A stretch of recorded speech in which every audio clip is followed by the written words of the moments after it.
Hey everybody, this is Brian at Go Fish Media. How's everyone doing today?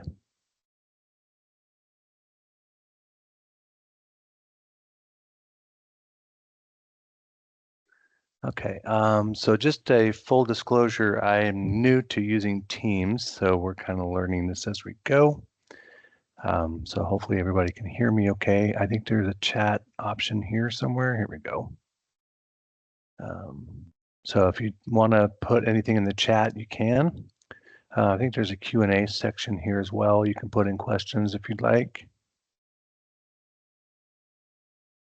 And then I'm going to share my screen. Let me share screen over here, and let's move SongShow Plus over here.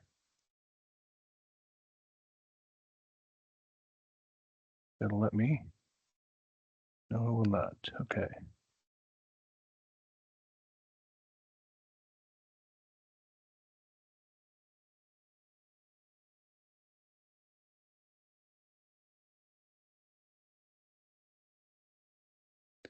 All right, let's see if I can change my screen back.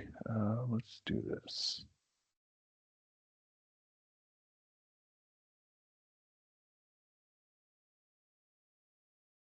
Okay.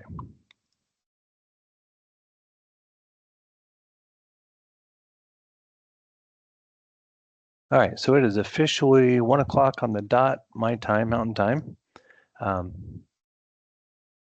So we're going to go ahead and get started. Actually, we're going to get started in about 1 or 2 minutes because we still have people logging in. So hopefully everyone's doing well this week. Yeah, I just realized that I picked the worst time in human history to do this webinar. It's both Easter week and tax day, and I still have to file my taxes. So I'm like, wow, I picked the worst day possible. So anyway, here we are going over some SongShow Plus tips and tricks. And these are just little things that I've learned along the way, just to give you kind of a brief overview of who I am or background.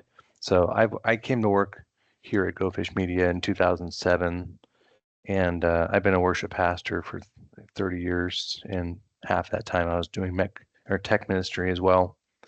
So I've got a background in worship. I've got a background in media. I'm not an expert by any means, just an old veteran of doing things the hard way, probably is the best way I can sum it up. But anyway, but you learn a lot of things along the way, a lot of things of what not to do and some things of what to do. And I thought, you know what, this might be a good opportunity to just share some of the wisdom and knowledge that I've experienced or come up with over the years. So I'm going to go ahead and get started. And I'm not going to cover anything real organized. I'm just going to kind of randomly, I have a list of things I was going to talk about or just show you guys. These aren't going to be super deep dives, just so you know. I'm just going to cover a few things real quickly. And if you guys have questions, there's a question section. Just feel free to post that. I'll see if I can figure out how to read the chat. Otherwise, we will get going here. Give me 1 second. Let me move this over here so I can kind of see what's going on.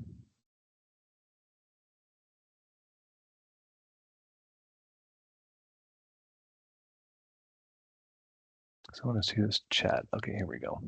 I think I see.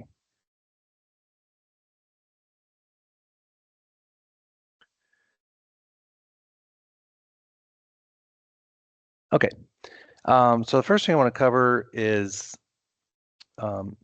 this feature called Instant Message. So not a lot of people know this about SongShow Plus, but you can put things up on your screens that will, specific information, very specific use case information like a nursery number, or maybe you want a timer for the pastor. So if you have a stage display set up, like I'll just put up a song here real quick. So let's say we have a song going. There's a feature called Instant Message, and this is for people that are running Pro or Ultra Edition, and you can put messages up on the screen, and this will allow people to see it. And depending on which person or vantage point you want to see it, this could be helpful. So I'll show you two examples. The first thing you need to do is open up this improv panel. So this is called the improv collection, or what we call the improv panel. And there's lots of tabs here. There's a tab here called Instant Message. Now when I go to this tab, I have two outputs because I have my main screen, which goes to my sanctuary, and then my confidence screen, which comes over here. So if I wanted to put a message up on the sanctuary screen, for example, like a nursery number, I could put a number there so that the parents of child number 32 would come to the nursery and their kid needs some help. And then hit hide, and then that goes away. Now, if you wanted to do, let's say, a timer, let's say your pastor likes to preach a little bit longer than you'd like, and he's like, hey, we need to wrap it up at noon or 11, whenever you end your service. A lot of times you'll end up on the hour or half hour or what have you. So like in this case, the next half hour, I could put a timer, a countdown. So what this would give us is 25 minutes and 23 seconds to 1:30. Which what it does is it looks at the computer clock and then it says, okay, based on the time that's showing on the computer, this is how much time will elapse before we get to the next half hour. And you can insert those different scenarios here under countdown. You can do quarter hour, half hour, and the next hour.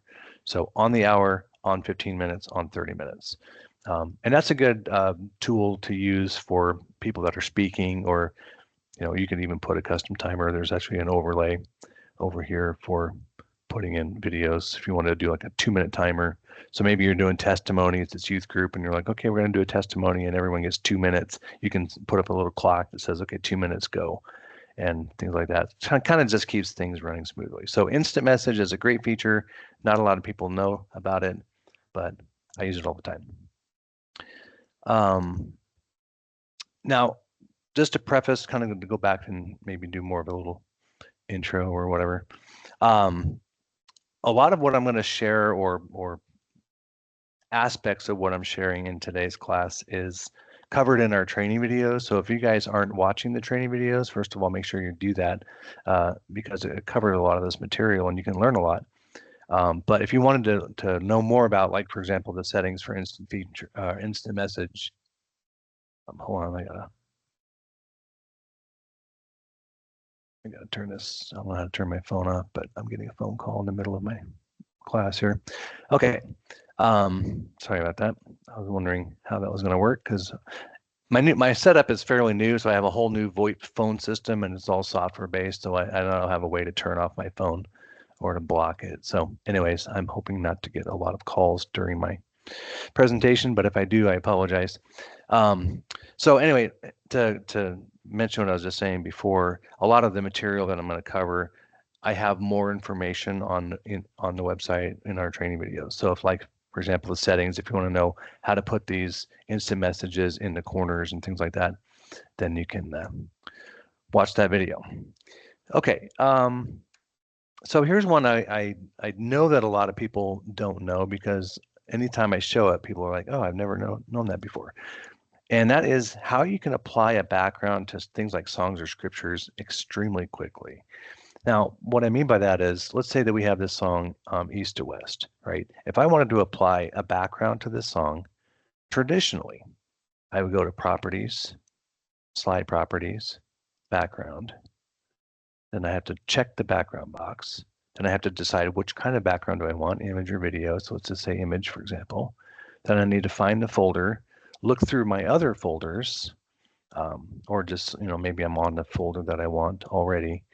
But I could do something like this, do that, then hit select, then hit apply, and then close. And that's what was that, 8, 9, 10 steps I had to do just to add that one image background. Now, a much easier and faster way to do that is if I start with my images, right? And then just go down to this, and I'll pick a different one. If I just find the image in my image folder, I can right click it, and then I can set this as a background for the item that I'm currently on, which is the East to West song, and just say, go ahead and apply that background. So I just saved myself about 8 steps. So again, you just locate the image that you want, right click, set as background 4. Now, the only caveat to this is it will only affect the item that I'm currently on. So if I'm on a scripture, for example, there's a stick,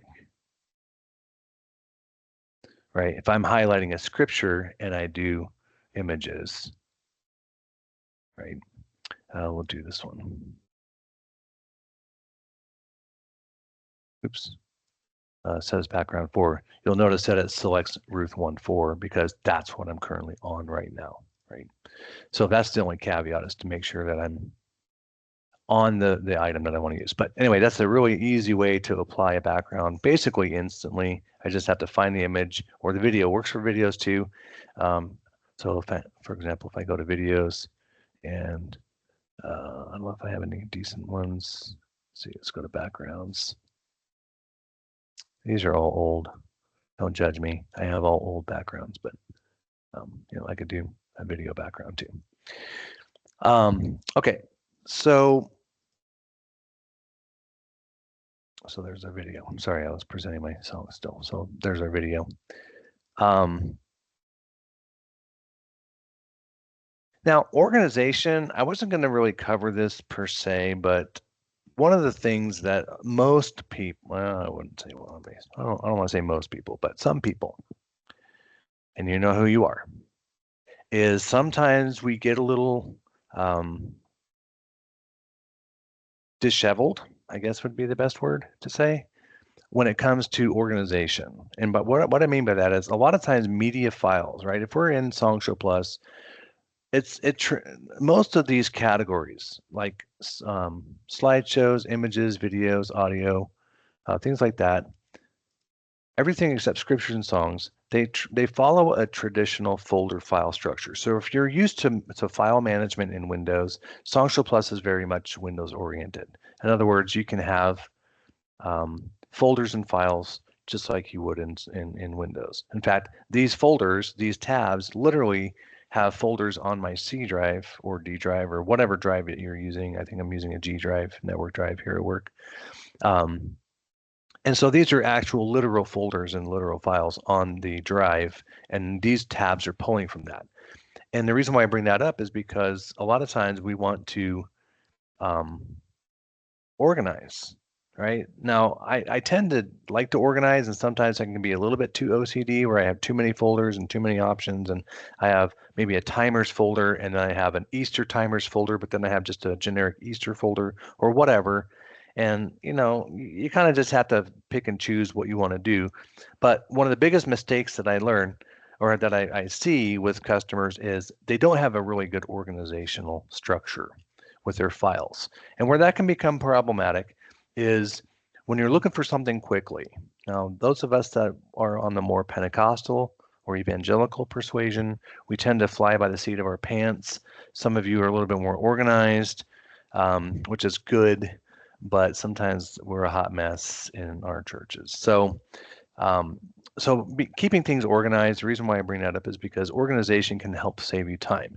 Now, another quick tip that most people don't know is if you have files listed here by name, you know, some of this stuff doesn't make any sense to me. 010_p_ juice drop. I have no idea what that means.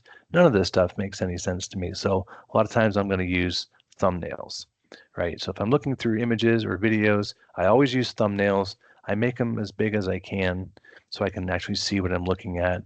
So if I wanted to do a song and I wanted to use this background, right, or a scripture, then I can apply that. And I can see what I'm dealing with, right? What I don't like is, you know, you're just guessing. I don't like guessing. I like to kind of know what I'm doing. So organized, that wasn't even on my list, but keeping things organized is always a good idea. And there's another reason for that. So I'm going to use a different example just so people can maybe get their head around this. But a couple examples would be like if you're doing a one-off service or event, VBS is a good example, or maybe it's a funeral service or some sort of a special event, but it's just a one-off. You're going to do it once and you're not going to do it again. Now, VBS we do, yearly, typically in June or July, and it's, kids program, and we might have a curriculum or material we're going to use, images, videos, and so forth. But usually we're going to do a different one each year. And when I do that, what I want to do is, let's say I have videos and I'm going to do VBS 2025. So I'll use that as an example. So here's my root folder, video files, and there's no files in here in this folder yet, but I can do a new folder and just call this VBS 2025. And then I'm going to upload all my videos to that. Now, what that's going to allow me to do, sorry, I'm getting a phone call here. What that's going to allow me to do is import all of my videos, and then when I'm done with VBS 2025, I could literally just delete the folder. Just right-click and delete the whole folder. Now, I like to do that because I don't like to clutter up all of my SongShow Plus media files. It's just a nightmare to go in, and you can do it later. You can go into Windows File Manager and you can get rid of a bunch of folders and files and things like that, and do a little bit of house cleaning. And maybe you do that once a year, kind of a spring cleaning sort of a thing. But if I try to keep things organized as I go and get rid of stuff as soon as we're done with things, if it's a funeral and it's Brother Bob and he just passed away 2 weeks ago and we did the funeral last Tuesday, I don't need to keep all that information for Brother Bob. Unless we're that kind of church where we're going to raise him from the dead and do this again in another 9 years, I don't need to keep those pictures. We're going to get rid of those pictures because we've done our service and we're moving on. And so I tend to delete things that are the one-off type services. Now, things that I use on a regular basis, if I download a background for Easter or Christmas or 4th of July, whatever, I'm going to keep that stuff for as long as I can.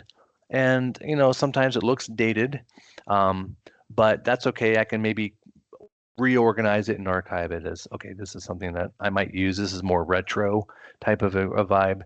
But so those kinds of things I'll keep around, but anything that I only need once, I import it. But when I do the import or I add the files to my SongShow Plus media files, I'm going to create a folder that I can easily delete it and move on. So that's a little pro tip for you there. Now, talking about adding files, I was going to show you this little trick. So you can drag and drop files right into SongShow Plus, which not a lot of people know that. So if I go to my download folder and I have a like here's an image, right, an Easter image, and if I go to images and let's go to, I think I have one for Easter somewhere in here. Drag this down a little bit. Okay, so here's Easter. I might already have this one in here. I don't know. I can literally, yeah, see, I already have this one. So let's delete this.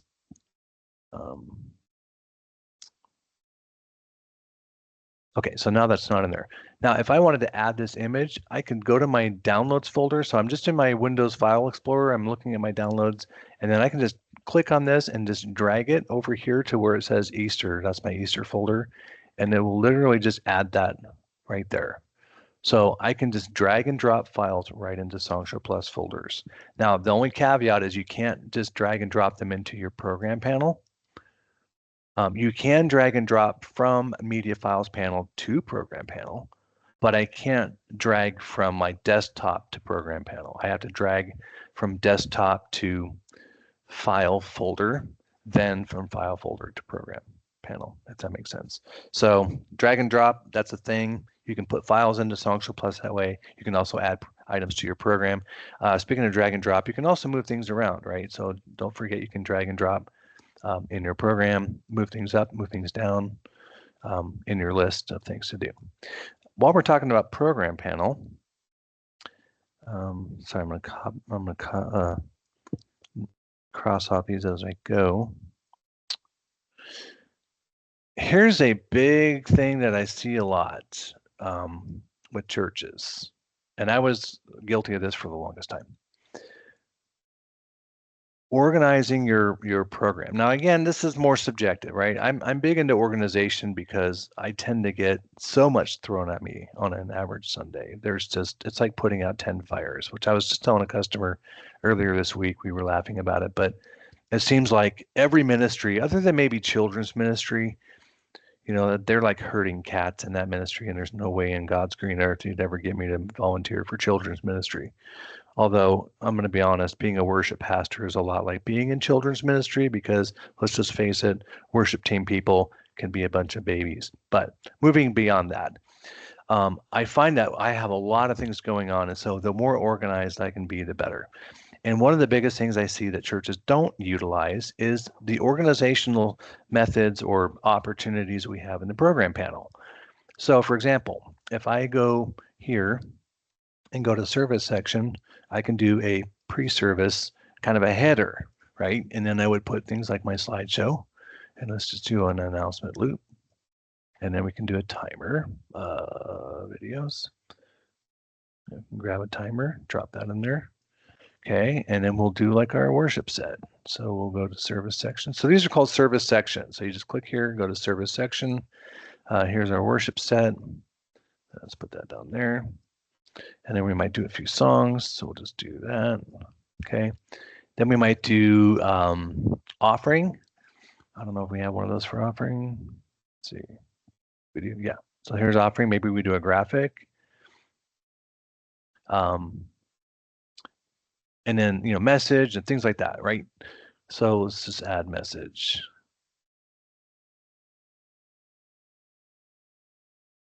Now, keep in mind, anything you add, so you'll notice that every time I add a service section, I have to drag it down.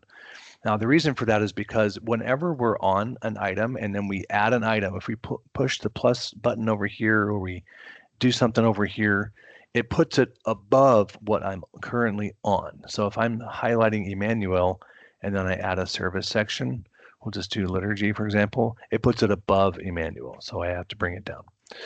So just know that.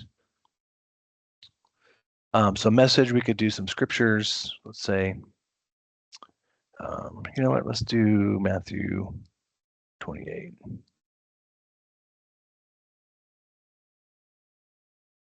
Okay, so you can kind of organize things and that way you can see it readily when you're looking through the service. You can kind of see what's going on. Here's our previous, you might have post service and you can make your own service sections too. There's a section where you can make your own. So if you have certain things that you call your service flow, right? That's okay. Are we going to do announcements? Are we going to do a video? Sometimes you do video announcements. Sometimes you do what we call a talking head. Or, maybe you're one of those churches that God help us, we just got rid of announcements. Don't worry about it. However you want to do it. But at any rate, you can organize everything that you want the way that you want. But that way you can easily identify sections of your service and items within that. Because sometimes if you have a fairly lengthy service and you have a lot of items to present, it's like looking through a dictionary or a menu, and you're like, oh my gosh, I got to find that one thing. And if things aren't labeled very well, like the file names are labeled weird, like an image or a slideshow is just a date or something like that, like a default, here's slideshow from April 15th, 2025, but I don't, it doesn't say announcements or sermon or whatever. A lot of times it's hard to see really quickly. Again, with a lot going on, you want to be able to see and know what's going on. On that note, I wanted to talk about how to add a slide property as an item in your program. Now, we all probably understand that slide properties can be applied to an item. In other words, if I say to the scripture, I want to apply a background, right? We can go back in here, slide properties, add a background, and so on and so forth. And I can apply one background to that passage of scripture if I wanted to. And I could do that multiple times. So if we're doing 2 or 3 passages, like on Easter Sunday, my pastor might do 4 or 5 different passages. And I can apply that same background or even different backgrounds to those different passages.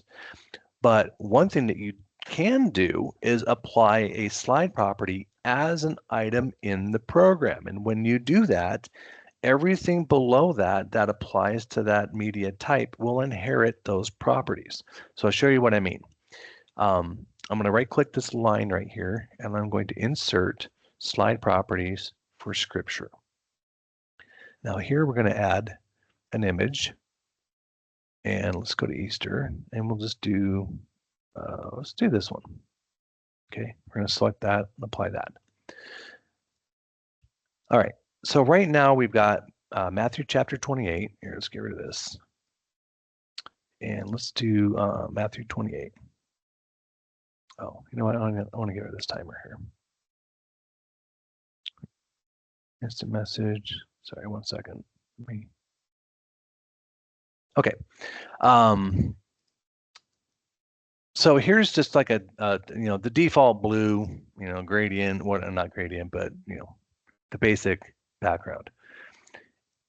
If I have this property here for scripture below this item, it doesn't apply to this item. If I drop this item down underneath these slide properties, it automatically inherits that background that I applied here as the slide property item. Now, where that becomes very helpful is if I'm adding several passages, or maybe it's on the fly and pastor says, hey, go over to John 11, right? John 11. And let's do verses 25 and 26, right? So I could go 25, hold down shift, 26, and then add the selected verses. Okay. Now, when I do that, those also apply the same background that I have for Matthew 28. I don't have to go in and do the properties and do the image, do background image, pick the image and all that, go through all those 5, 6, 7 steps. It immediately applies the background instantly, because anything below this. Now, I can go down and have a picture that pastor wants to show, or a video that he wants to show, or a slideshow that he's using, and then he does another scripture. Anywhere down the line in this program, from this point, slide properties for scripture, all the way to the end, going down, anytime I add a scripture, it applies these properties, and that applies to anything. I could change the font, I can change the color, I could add shadow, I could do anything I want. So that is a really short way, an easy way to apply one setting for everything for that program. Now, if you're the kind of church, let's say it's songs or maybe it's scripture, and you're like, you know what, my pastor is so Pentecostal, he's just going to shoot from the hip, like he's an evangelist from the 1980s or whatever. And we don't even get the sticky note that says, here are the passages we're going to, or maybe some sort of notes, and you don't have any kind of heads up, then you might just go into your main scripture properties and just apply the image for the week. Maybe you change your background, your default background image every Sunday just for that purpose, because he's completely shooting from the hip, and he's like, okay, flip over to Romans chapter 8. Okay, go to 2 Corinthians 13. All right, now back to Psalms. He might be all over the map. If he's one of those guys, or that's the kind of church that you guys are, then that's an option to do that as well. But this is a good way to add a slide property in your program that you can apply to multiple items of the same nature. Okay, so hopefully that makes sense. Adding a comment.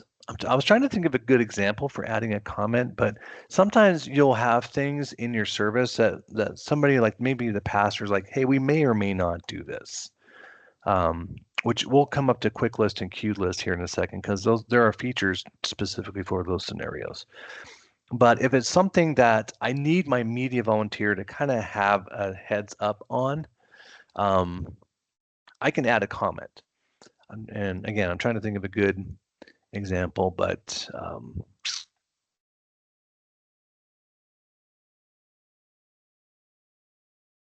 maybe we say, okay, Mother's Day, it's coming up in May. We're going to pass these out. So I might say, okay, here's a comment. Pastor will announce at end of service, something like that. So that maybe we put this up at the end when he's like, okay, all you mothers come up, we have a flower for you, yada, yada, yada.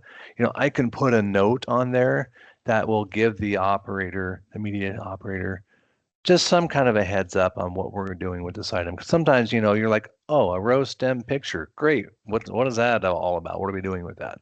And this is so if you're someone that puts the program together, but you're not the one that operates it, like me, I'm the one that puts it together, but I'm also on the platform during worship because I'm leading worship.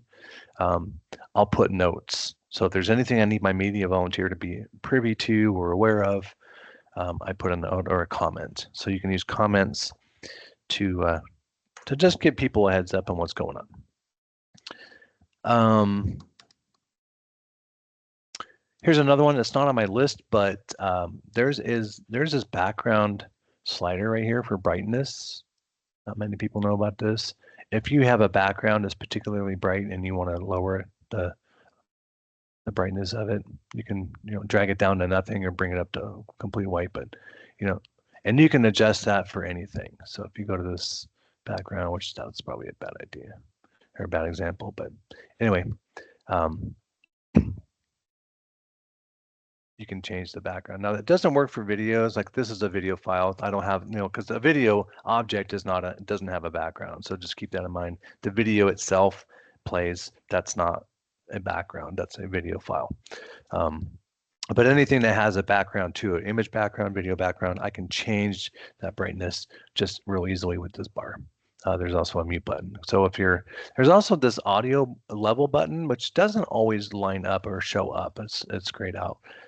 This is supposed to link to your songs or your Windows audio sliders, and that allows you to change the audio in real time. So if you have a video and it's like super loud and your sound guy is not there or he's not paying attention, which happens all the time, I'm like, okay, don't even get me started on when we play a video and the guy doesn't unmute the channel like literally every Sunday. I'm like, bro, we do this every week. When I hit play, you've already got it unmuted. We need to coordinate this. But anyways, that's a soapbox I'll get off of. But at any rate, you can adjust audio here as well, but that only works when this is not grayed out, obviously. Okay, that one was not on my list, so you get that one for free. We talked about media file organization. Adding a church logo. So we're kind of in the program panel, so I wanted to talk about this one. Sometimes when we're transitioning in between sections of the service, whether it's worship to offering to message, or message to announcements, or prayer time, or whatever it is we're going to do in our service flow, sometimes I want to have something on the screen. I don't want it to just go black, because that's kind of meh. And I don't want the last item that we're presenting, that's annoying, like a song or a scripture or something like that. But I do want something on the screen.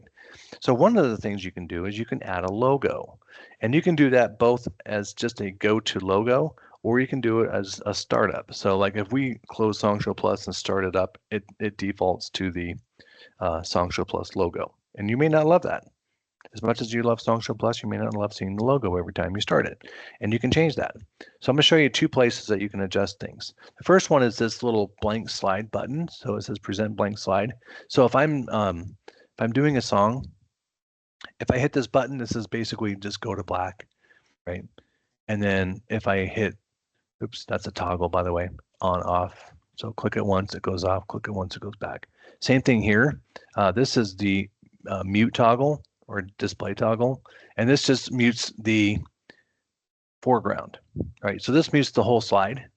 This mutes just the foreground of the slide, but it keeps the background. This is good for if you're more of a Pentecostal worship experience and you do like singing in the spirit or open worship, or sometimes we'll do stuff like that. I can turn off the lyrics, even though we're still kind of in the song, but we're sort of just vamping or we're sort of just freewheeling it. Some of you guys in the more traditional churches are rolling your eyes like, what a bunch of crazy Pentecostal people. But, we do that kind of stuff, sing in the spirit. Anyway, so that's what that does. But then there's this blank slide, which also defaults to black. And this is not a toggle, by the way. This is just a go button. But if I wanted to put my church logo here, if I go to slide properties, I'm going to go to sanctuary because that's how I have my display settings assigned or labeled. And then here I'm going to go to blank slide. Now, right now it says use color, which is black, but I'm going to use an image file and then select the file that I want to use. And I think I have one on my desktop.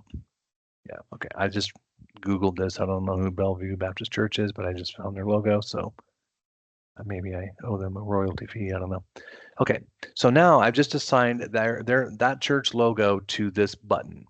Now what that means is if I'm in here and I'm doing my service and I just need to ditch to logo, right? We just finished our last song, ditch to logo, right? Ditch to black, ditch to logo.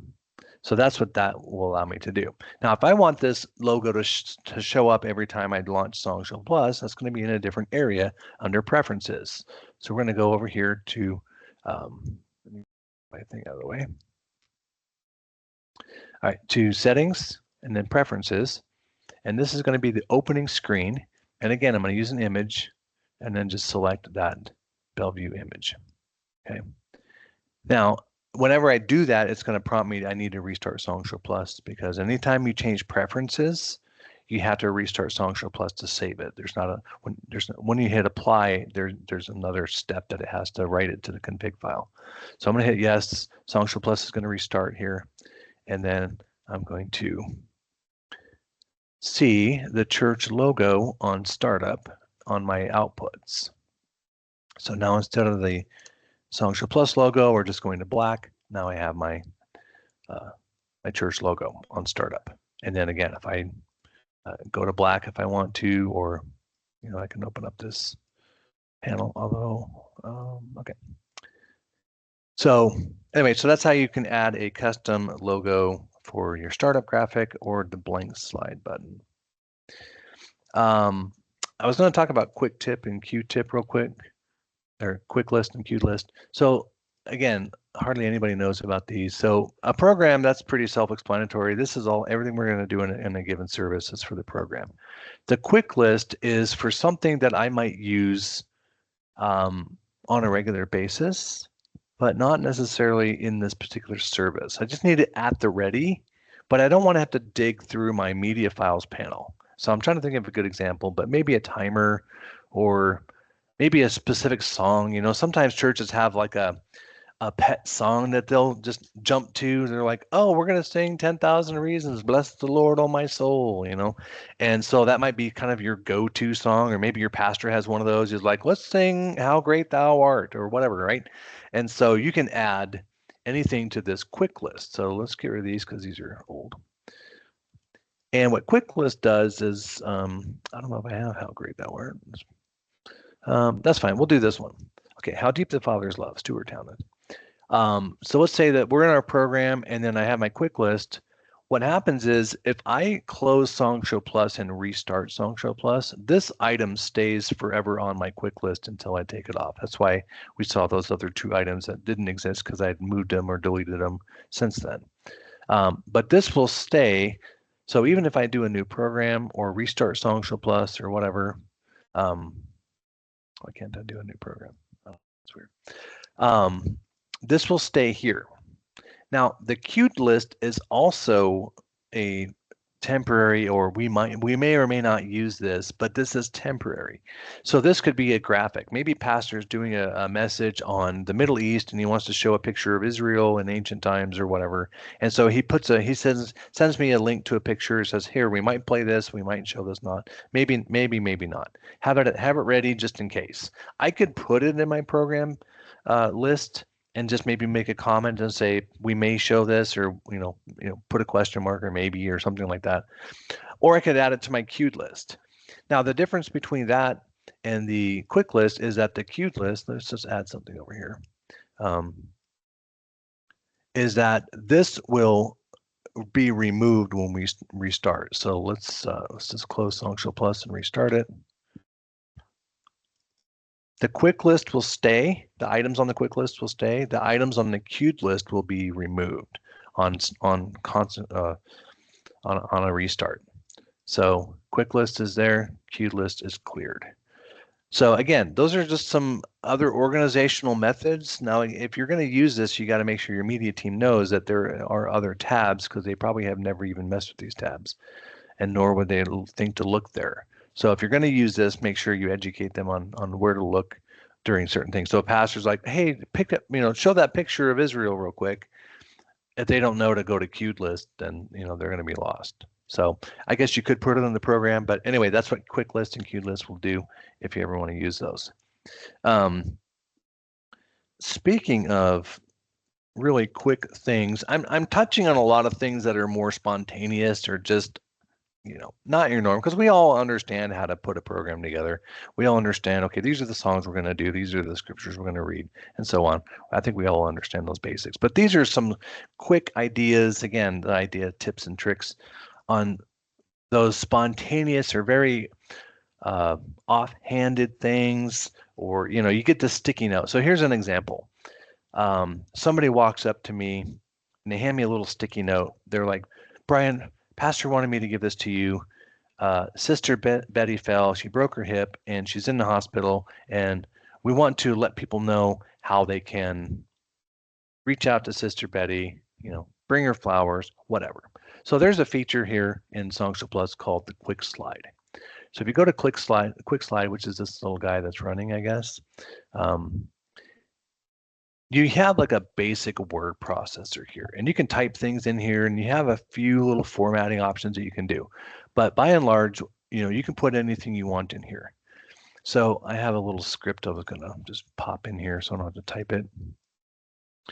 Okay, and then you just present it. So really quick and dirty, you can just grab something, put it in there, stick it on the screen, easy peasy. But then when you close it and then you clear it, it goes away. There's no slide that you've created. You haven't saved anything.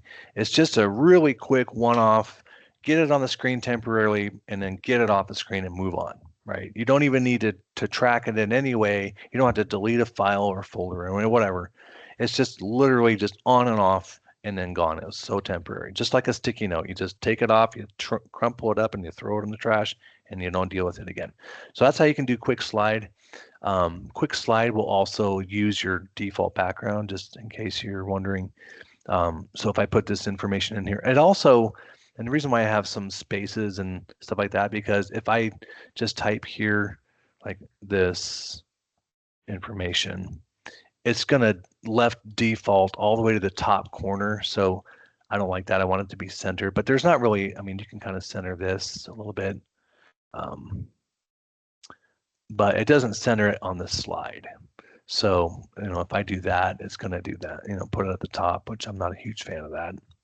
So the other thing too is once you close that and then open it again, it deletes it. So just remember, you got to probably copy and paste or put it on your clipboard. So that's quick slide. That's a cool feature. Again, not many people know that.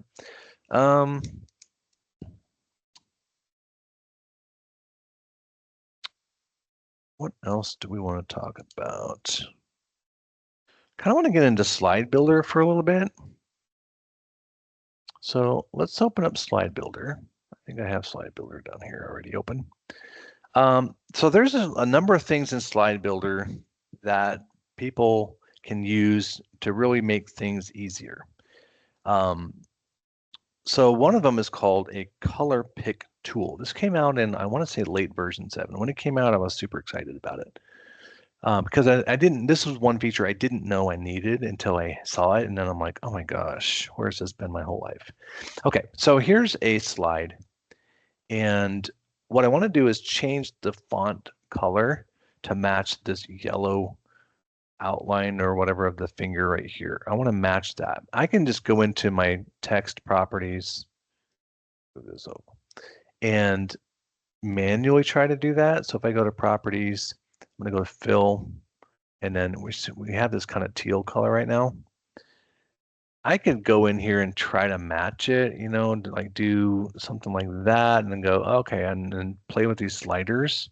Or I just click this little button that says pick color, and then I just grab a little sand. So this is, you can't really see it. That's like a little, I don't know, syringe, I guess, or pen, something, a little icon. And you have to get the tip. It's kind of hard to see, but you have to get the very small tip of this. I'm going to call it a syringe. It's probably not right, but on the color that I want. And then it's going to automatically grab that color. The hexadecimal number is what it's grabbing probably. And then just say, okay. So now that matches. And that's a really easy way to get things to match, especially if you're doing fonts and things like that and colors to match graphics. That's a really fast and easy way to get your colors to match without having to spend tons of time trying to mess around with color palettes and sliders. Speaking of announcements, let's open up. I think I have one. No, we don't want to save that. You can schedule announcements to show up during certain calendars, times, days of the week, things like that. Now, the reason for that is, or a use case would be, let's say you have, okay, I'll back up. I'm notorious for forgetting to put in announcements or for forgetting to take out announcements. Now, I know there may be more than me that does that. I don't want to see a show of hands necessarily, but we all know who we are. That the barbecue, the ladies' tea or the men's barbecue was 2 weeks ago, and yet still there in the announcements. Hey, don't forget we got a barbecue 2 weeks ago. I'm like, cool, because I'm a dummy and I forgot to get rid of it. So but part of their issue is too, I might get too proactive and I might put something in my announcements that's a month out because I don't want to forget, right? So what I can do is I can have a specific slide on a schedule. So if I go over here, let's see if I can remember how to do this. It's been a minute. All right, so I'm going to go to schedule. Now here we have this little section up here called schedule, and it says always. So I'm going to do scheduled, and now I can pick a certain date. Now this one's in the past, it was April 7th, but that's fine. But I can set it for, let's say Saturday, let's say it was the 19th, right? And I'm going to do it on the 19th. And I can even be more specific, like I could set it for a certain day of the week. So if I'm running announcements and I have maybe Wednesday announcements that I want certain things to show up, like maybe a class schedule or a youth event or something like that. Hey, don't forget you need to turn in your youth money for youth camp or whatever. Anyway, you can schedule things. And so what it'll do is when we save this, let's see, scheduled the 19th, you can't do specific times. That's a little bit too granular, but that's where our digital signage solution comes in. But once you save that, then what will happen is when this date arrives, this will play. If that that metric isn't met, that criteria is not met. So let's say it's last Sunday and I'm playing the slideshow, this slide will not play in my announcement loop. It'll skip that slide and go to the next one. Then on the 19th, it will play that slide. And then after the 19th, it won't play that slide. So I can be early or late or whatever and just schedule certain ones throughout the month, let's say, and just have them appear on their appropriate week. So that's a really cool way to stay in the loop, make sure that you're proactive, you get everything done, because I don't want to have to do it the week of always, especially if there's a lot of changes week to week. Now, again, not every church does this, where you're doing so many events. It's like, oh, now we have Easter egg hunt on Saturday. Now we have or whatever, and you got to put all that nonsense in there. If there's a lot of slides for announcements and you need to use this feature, that's what that's for. You can schedule your slides in your announcements, or any slide, but announcements is the most obvious use case here. I think what else I wanted to talk about in Slide Builder. We did the quick color pick tool. You can turn on and off slides. The schedule. All right, well, maybe that's all I wanted to talk about in Slide Builder. There's a lot in Slide Builder. I don't pretend to know everything there is to know about Slide Builder, honestly. There's a ton in here. Oh, here's one thing that I see a lot too. I'm going to talk about this. It's not in my notes. SongShow Plus, big picture. SongShow Plus still defaults everything to 4x3. Your slides, your screens, whatever, everything is defaulting to 4x3. I think that's silly, but I think we should default to 16:9, and people that are still running projectors from the Nixon administration can go back and adjust theirs, because they're going to be the exception, not the rule. Anyways, moving on. But one of the biggest things that I see to this day is everyone's slide builder is still set to 4x3 aspect ratio for their canvas. And where you can change that is you go up here to settings, preferences, your edit window, And then your canvas aspect ratio, this defaults to 4:3, right? When we do that, everyone's dealing with this by default, and people leave it there because they don't know any different. So if I'm using graphics or creating slides to be presented in 16:9 format, widescreen, then I'm going to have issues because it's not going to look right. So I need to go in here, settings, preferences, edit window, canvas aspect ratio should be set to 16:9. Then that way everything when I build in Slide Builder matches my screens when I project it. Also, little side note, you can change anything in your Slide Builder and it'll update automatically. I don't know, what's a better example of that? Let me go back to, let me go back here real quick. I'll show you what I'm talking about. Okay, let me minimize this and let's go back to, do I have my main SongShow open? No, yes. Okay, let's maybe minimize this and let's put this over here. Okay, so what I was talking about is you can save things or adjust things in real time, kind of. So if I present, what slideshow is this? This is our prayers.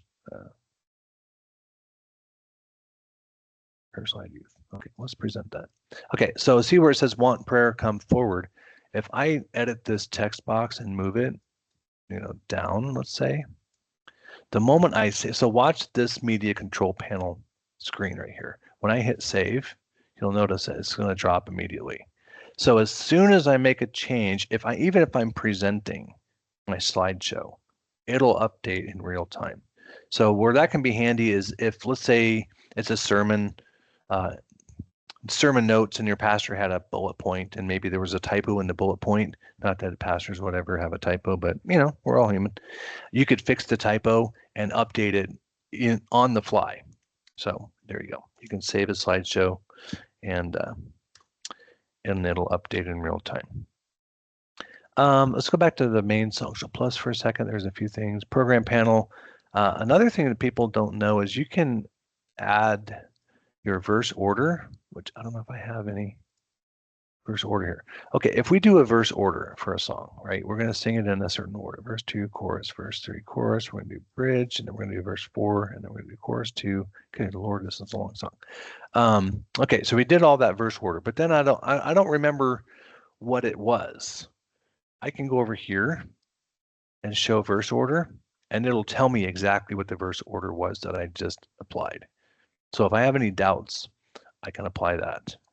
Now you can also, and this is another fun little trick, is if I'm playing this, a lot of times this media control panel will follow just the parts of the song as they're in the song file. So in other words, if I go here and edit the song and look at the lyrics, right, we've got verse 1, verse 2, chorus 1, verse 3, verse 4.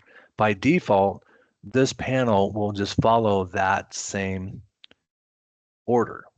But if I apply a verse order, in 9 out of 10 times or cases, I want this panel to follow this sequence that I just made. So to do that, if I go here to basically preferences, settings preferences, but there's a shortcut, there's a little icon, a gear icon right here. So preferences, but this is just preferences for the media control panel. So anytime you see a gear for preferences, it'll bring you to the appropriate preference category over here.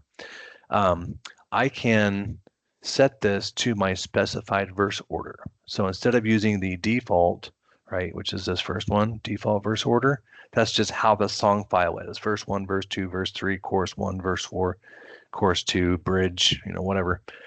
This is the specified verse order. So now it goes in the same order that I put it here. And that's helpful because then the operator can just follow along quite easily. Now you'll also notice that I have different parts here. So 1A, 1B, chorus 1A, chorus 1B, and so forth. That's because this song has more lyrics. I'm not a big fan of having a lot of words on the screen, 8, 10, 12 lines, no way, 4 at the most. And so what I do is I will globally go in here and I would set my song text layout to maximum lines and do 4. Now, honestly, that's not my favorite. My favorite setting is page breaks. Okay, so page breaks in my mind make the most sense. And here's why. One, not every song is written the same way. You might have 5 lines, you might have 7 lines, you might have an odd number, right? Or maybe it's 6, or maybe it's 3.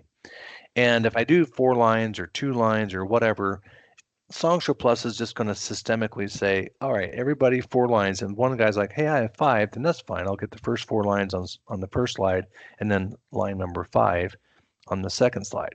I'm not a huge fan of that though, because my OCD gets a little bit involved at that point. And so a lot of times what I'm going to do is create page breaks and then set it to page by page. So let me show you what I'm talking about. I don't know if I can edit this song. Yeah, I can. Okay. Now, before I do that, let's talk about the size, because you can see the size font. This comes up a lot. This font is too small. Why is this font too small? Well, let's find out. Because if I go to my song text style, I have all of these settings here, and how these settings work is complicated. Like everything else in life, it's complicated. So let's unpack this for a second. If I say I want to be consistent at a certain font size, let's say 16, okay, and I apply that, then SongShow Plus will be consistent at 16. Now, if I bump that up to, let's say 20, because I want it bigger, here's my problem. It's going to start cutting off. Why does it cut off? Because this ensure consistent text size and this font size ignores my margin. See how it's 4 by 3? That's annoying. So I have to go in here and change this to 16 by 9. It still cuts it off because if I say consistent, it cuts off if I have too much text. Now, if I say, well then, phooey on that, let's just automatically shrink and grow. Okay, that's fine. Now, what I would like to see SongShow Plus do is this should gray out. And if I uncheck ensure consistent text size, or more, I guess more specifically or accurately, if I check either one of these, this is a moot point. This should be grayed out because it doesn't matter at this point. It ignores this font size because I'm not using that. I'm using automatically shrink and grow, which tells me it's going to get bigger or smaller depending on how much text I have in that song part.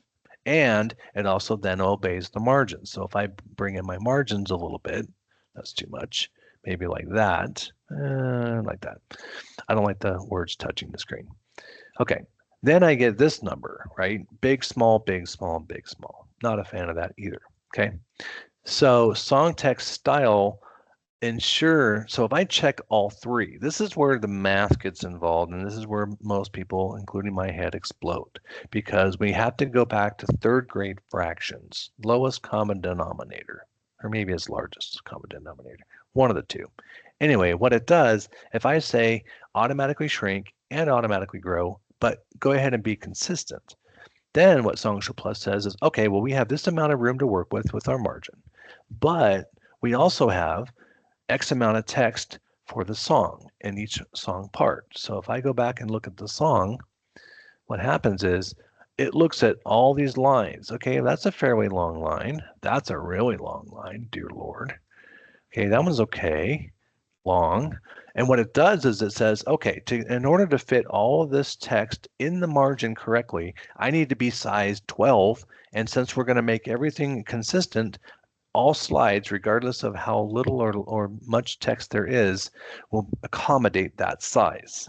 So now all the lyrics on every slide are the same size, but it's based on how small does it have to be to fit the longest line in the song part, and it'll look at every song part.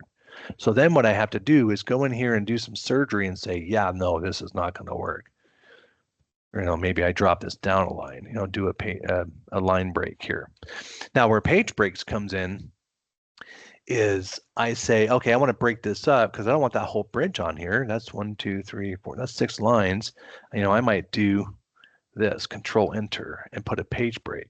and then SongShow Plus will break the slide at that point. The reason why I like this is I have more control over where the song slides break, because again, not all songs are written the same. So, for example, if I have one song and it wants to break at line 3, there's a natural break. Most songs have a pause in between phrases in a lot of cases, right? It's not just one long run-on sentence, kind of like this webinar. It's going to have some natural pauses. That's where I put my page breaks, given the fact that as long as it makes sense. I don't want to do it after every line, because then I would just set it to line by line or one line at a time, maximum lines 1.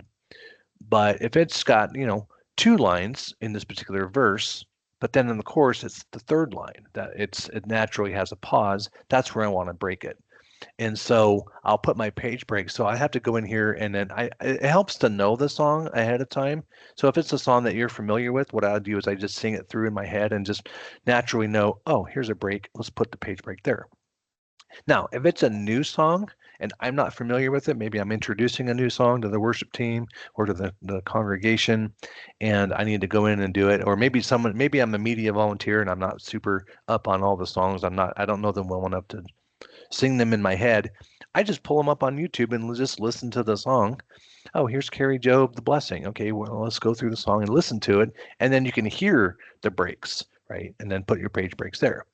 Now, what happens is, sorry, this is taking way longer on this point than I wanted it to, but sorry, excuse me.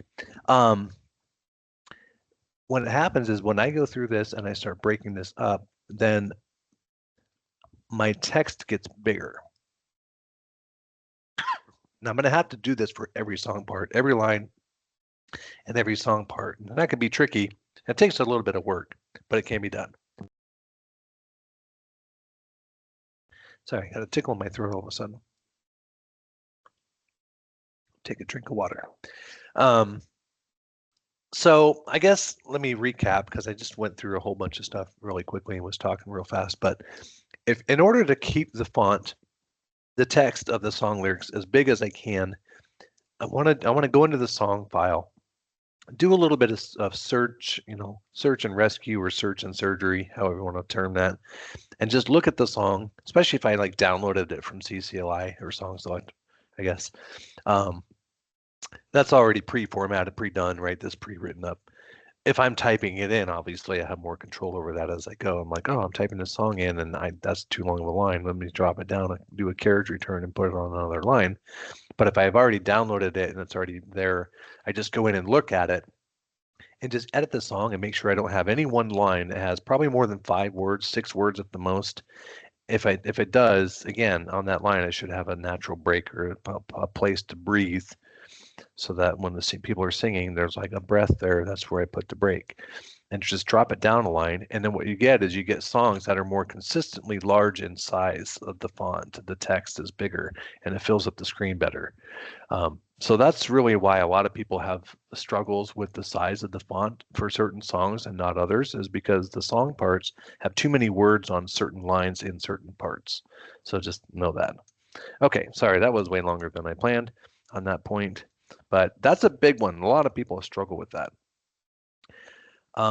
Let's just, because I wanted to wrap this up at 2 o'clock. We're already at the 2 o'clock mark. So I'm just going to quick fire a few things that I think are interesting that people want to know about. And then we'll open up for Q&A if I can figure out how to do a Q&A here. So in properties, you can save slide properties. So let's say you've gone in and you've applied all your properties, whether they're default or whether they're a program item, whatever they are. You can save those and call them back. So Easter is a good example, right? Right now we're coming up on Easter, and we might be using specific backgrounds, and maybe there's a cross on the left-hand side. I move my text to the right so that it's not covering the graphic that I'm using for my background, and I have everything the way that I want in my slide properties. I can save any of those properties and call them back whenever I want. So let's say I'm in my all media. Now, it doesn't matter which one I'm in or how many of these I've edited or adjusted or anything like that. Any of these, all of these will save when I hit save to. So if I do save to, and I'm going to call it. So these are user properties files. Now there's some default ones that SongShow Plus comes with, but I'm going to call this, let's say Easter 2025. Okay. If I save that, these are what we used to call back in version 7 era presets. So now let's say fast forward a year, it's 2026, and I'm like, oh yeah, we had a really cool thing that we were doing last Easter. I want to kind of revisit that. I can then go back to my slide properties and then say load from, and then call back up Easter 2025, and then it automatically puts all those properties back exactly the way that I had them when I saved that. So, and you can use as many of those as you want. You can have one for just regular Sunday. You can have one for communion services. You can have one for Easter, for Christmas, for Mother's Day, Father's Day, you get it.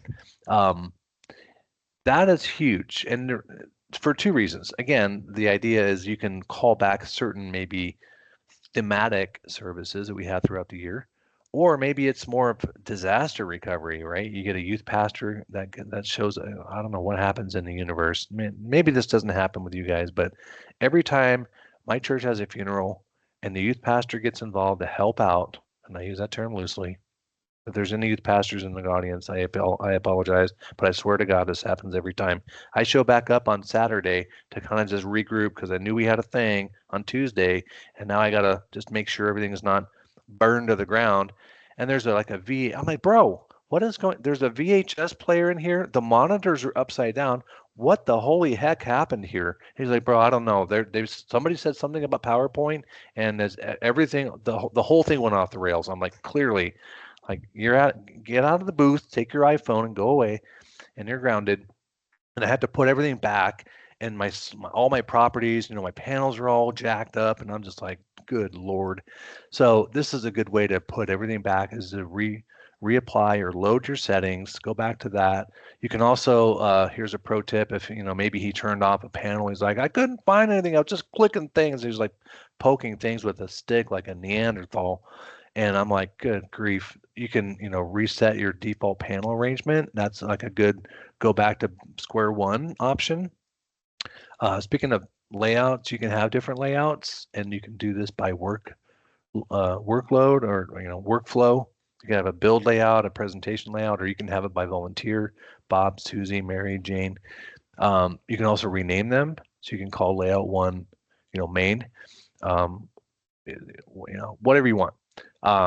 You can also copy layouts. Now, keep in mind, anytime you launch SongShow Plus, it always loads layout 1. That's the default layout. It'll always be the default layout. You can't undo that or select a new one. Now, I wish you could. I wish you could say, I want to load layout 3, but that's fine. So if layout 3 is your preferred layout, then just go to layout 3 and then just copy layout 3 to layout 1, and then they're the same, right?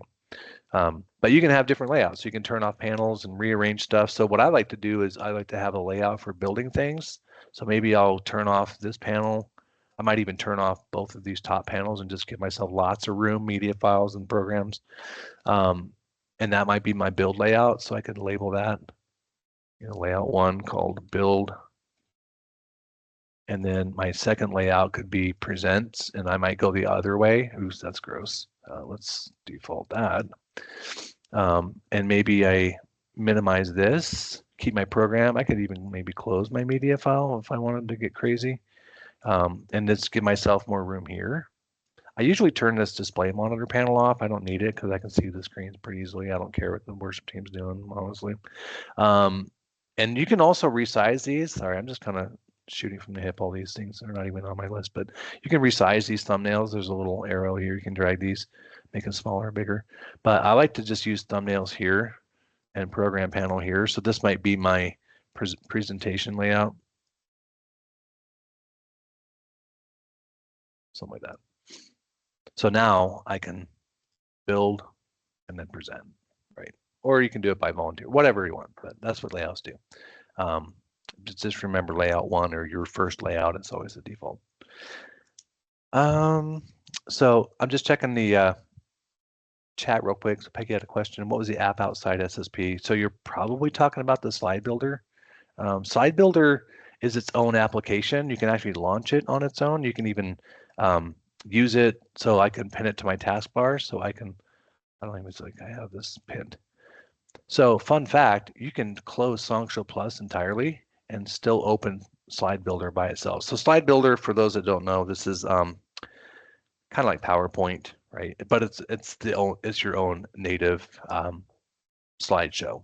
So it's the SongShow Plus version of PowerPoint, and you can come in here. So anything slideshow related.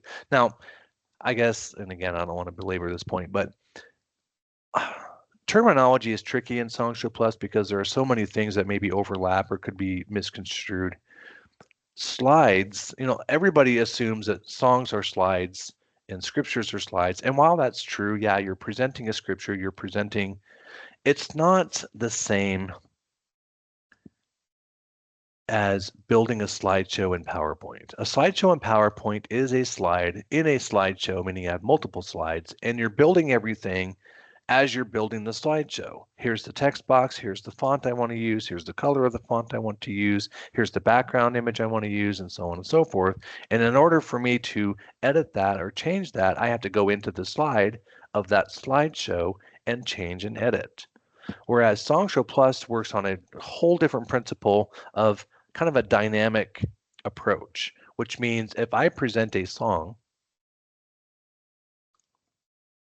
and I have a background, let me go to my other layout, right? And I've got a background. The background is pulling from one source. The text from the songs, the song lyrics is pulling from a source. The color of the font is pulling from a different source.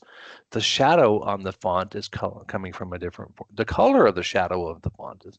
All of these pieces that are created that are making up this slide are all coming from various places, and it's all being applied dynamically to give me the final end product of what's on the slide. But it gives me the ability to control systemically, if that makes sense. So in other words, I could say to all of my songs, or all the slides in one song, I could say all slides in one song, I want to do a different font, right? So I could go to slide properties, go to song text style, go to my font and pick a different font, right? Let's just do, that's gross. Let's find something, yeah. We'll do Rockwell, why not? Okay, so I could apply that to one song, right? So now I'm using Rockwell, and it applies to every slide within that song. Now, I could also apply that to every song in my entire library, right? I could go in here and do Rockwell if I wanted to. Now all of the songs in my entire library, regardless of what I'm doing, I need to turn my panel back on. I knew that was going to be a problem. Looking for a media files panel. So every song in my library now has that font. Okay. Now where this becomes helpful, and I have a whole video on just some overlying principles or maybe underlying principles of how SongShow Plus operates. Layers, rules, hierarchy, applying properties globally versus individually, things like that. There's some fundamental principles that when you understand how those principles work in the context of SongShow Plus, things get easier to understand and easier to navigate. And you can do cooler things and be better at it and be faster at it. So I don't know where I was going with that, other than to say that if I wanted to make changes, I can easily, without having to go in meticulously and do surgery on every slide, right? In PowerPoint, there are ways you can do that. You can say, okay, here, I want to change this font, and now copy and paste everywhere. That's fine. And I think ProPresenter does something similar to that, where you can make changes to one slide and then apply to all, and that's fine too. But SongShow Plus is completely different than any worship presentation software that I've ever used, because I can just apply things dynamically and systemically, right? And I won't go too far down that path because that's a whole webinar all by itself. But you can save and load properties.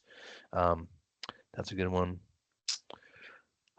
Real quick, a couple more things, and then we'll wrap this up.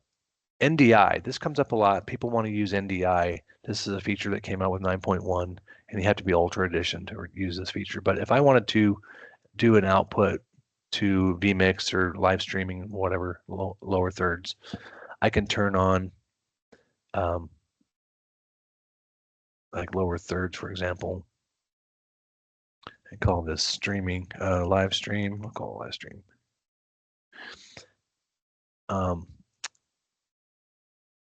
There's an option down here that says NDI enabled, yes, and then there's transparent bass, can be set to yes as well. This is how you would send a virtual output out of SongShow Plus into some other piece of software, whether you're on the same computer or not, or maybe you're on a different computer and you want to see SongShow Plus output window as a device on your network using NDI. That's how you do that. You turn that on in here in the display settings.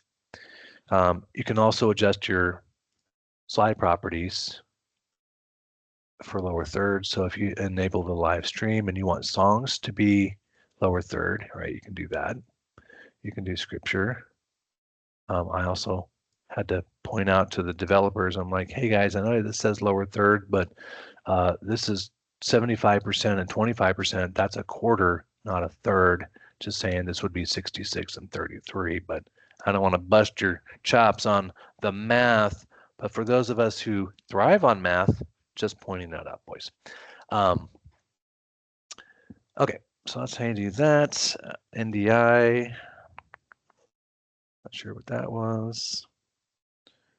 Yeah. All right, so that kind of covers pretty much everything that I wanted to cover. I might have skipped a couple of things. Don't judge me. I've been yapping for over an hour now. Okay, Peggy has another question. How did you get verse order? Verse order is here. There's this little paper icon for showing details, and there's different things you can do, but verse order is right here. You can also, if you go to songs up here, you can show different things. So you can show like the source. So SongShow Plus, for those that are new, like, so Peggy's new, she just started using SongShow Plus. So hi, Peggy. SongShow Plus comes with, I guess this is another little tip here. Christmas carols, you got stock hymns, and then you have SongShow Plus. And then for those that are using SongShow Sync, you have the shared folder. I typically turn off all of the stock songs that SongShow Plus comes with because I don't need them during the year, right? I don't need Christmas carols in April, right? So I don't want to have to dig through all those songs. I don't want to see Away in a Manger for 12 months in a row. Okay, when December rolls around, I'll turn it back on and then we'll use it for a few weeks and then I'll turn it back off. So a lot of times I'm going to turn off those databases. The databases are just the song files, and songs are distributed or saved in databases. That's a whole topic. But anyways, if I wanted to know which database that song is in, I can, let me turn this one back on, stock hymns. If I go here, let's make this bigger. It'll show me, okay, this one is a stock hymn. This one is one of mine. So anything that says SongShow Plus is one of my user songs that I either typed in or downloaded from CCLI or copied and pasted using Windows Clipboard or imported from Power. However I got the song in there, those are my songs, right? And then anything that SongShow Plus provided on its own, these are the public domain read-only files. And where that can become interesting is if I go to stock hymns, for example, and I want to edit, you'll notice that I can't edit this song. It's grayed out because this is a read-only file. It's embedded into the SongShow Plus software. So in order to edit that song first, I'd have to right-click, and then I have to duplicate the song first. And now I've got the ability to edit. Okay, so I can edit these stock songs after I make a duplicate song first, and then it basically copies the song file and puts it in my user SongShow Plus database. Then I can make edits to it, take out verse 3, add some lyrics, maybe change the words a little bit, because these are just rando songs. I don't even know where they found them, probably on the internet somewhere in PDF, but they're not really adherent to any particular hymnal, Baptist hymnal, Lutheran hymnal, anything like that. They're just regular stock public domain songs. They're free, so you can go in and edit those if you need to. You can also add collections, which we didn't talk about, but you can add collections um, and filter. There's lots of filtering options. There's so many ways you can filter songs and other things. Okay, so let's. All right, so we got some Q&A stuff. I'm going to jump over to my Q&A section. How do you add a different Bible version? Cheryl asked this question. So Bible translations, you have to buy. Most of them you have to buy. So SongShow Plus comes with 3 public domain versions: American Standard, King James, and World English. If you want a contemporary version, I'm going to pull up our website real quick. Let's go here. If you go over here to SongShow Plus and then go to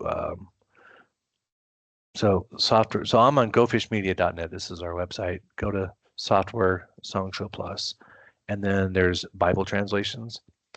I think there's like 12 different translations you can buy. These are the more contemporary versions, and they're all copyrighted. So, whoever owns Amplified, if that's Zondervan, Nelson Holman, whatever, all these guys own the copyright to these Bible translations. So we have to buy them from the publishers, and that's why there's a charge for that.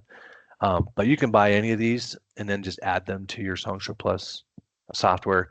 Keep in mind, Bible plugins are license specific, not account specific. So if you have a projection computer in your church sanctuary, and then you have another SongShow Plus computer in your church office, right? Maybe the secretary uses it for announcements or whatever, or the worship pastor has it in his office. But then you buy NIV 1984. You need 1984 for both computers. So they're computer specific or license specific, not account specific. So just keep that in mind. Let's see, what else do we have?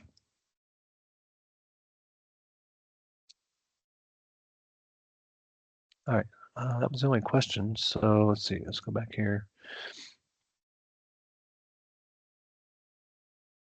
Oh, so on the, I think Cheryl, or sorry, Peggy, you were talking about in the media control panel, how did I get the verse order?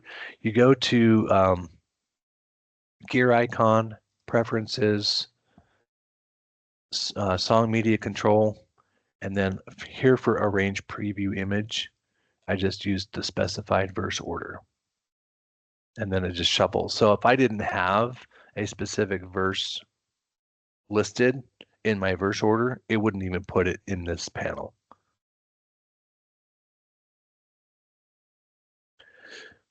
All right, guys. Well, I've been yapping for an hour and 20 minutes, so I appreciate your time. I know I picked the worst week of the year to do this. We're all busy as can be with taxes and Easter. Fun that all lands in the same week. But anyway, if you have any questions, feel free to reach out. I'm here 7 days a week, so just call or email. If you want access, so a couple things I wanted to mention real quick. If you want access to the training videos, where's my website again here? If you log in, so depending on what subscription level your church is at, if you log into your account and then you go to training videos, or training and then watch videos, you can see the different categories of videos that we have here. I'm not logged in right now, but and then you can watch these videos. If you're silver, you can watch like the first 4 or 5 categories. If you're platinum, you can watch all of these. And this isn't a deep dive. I didn't go into every nook and cranny of SongShow Plus. This is what I would call a comprehensive overview of SongShow Plus. So I just basically talk about a topic and maybe a use case that you might use that feature for in a real world example. And again, I try to use real world examples just so that makes sense contextually. But yeah, you can watch these training videos. And then the other thing I was going to mention is with Easter coming up, for those that are interested, we do sell Shift Worship memberships. And you get a discount if you bundle it with your SongShow Plus subscription, but they have tons and tons and tons of backgrounds, and obviously with Easter, they do a bunch of releases around the holidays. But there's a lot of good media in here, and they have an annual subscription. I think the regular price is $150 a year, and you get unlimited downloads. Plus, you can use it on your social media channels and your website and all that stuff. And if you want to use Pro, so they have Media and Pro membership. Pro membership gets into things like you want to download the Photoshop files and edit that, or you know, whatever, After Effects. If you got a graphic designer in your church, which lucky, I wish I had one of those because I am not a graphic designer by any stretch. Anyway, you can download those PSD files and make edits and do all that. But shiftworship.com, you can look at everything that they have if you want to before you buy anything. I think they have a free trial, like a 30-day free trial too. You can check it out if you want to. And these are all compatible. These files, images, and videos are all compatible with SongShow Plus. So anyway, Shift Worship is a good product. And then video training, watch those if you haven't watched them already or need a refresher, or a new volunteer. It's a good way to onboard a new volunteer. So Peggy, that might be a good thing for you to do, is watch some videos if you guys have access to that. If you don't have access, you can buy an upgrade to Platinum, and then you get access to all the training videos. So anyway, thank you all for taking out the time. I know you're all busy. I know I am this week, but hopefully that helped, you know. And if you have any specific questions on something I talked about but didn't really go into detail, or you have other questions, feel free. And you guys have a great Easter, and appreciate you guys. All right, I'm going to turn this thing off, and have a great rest of your week.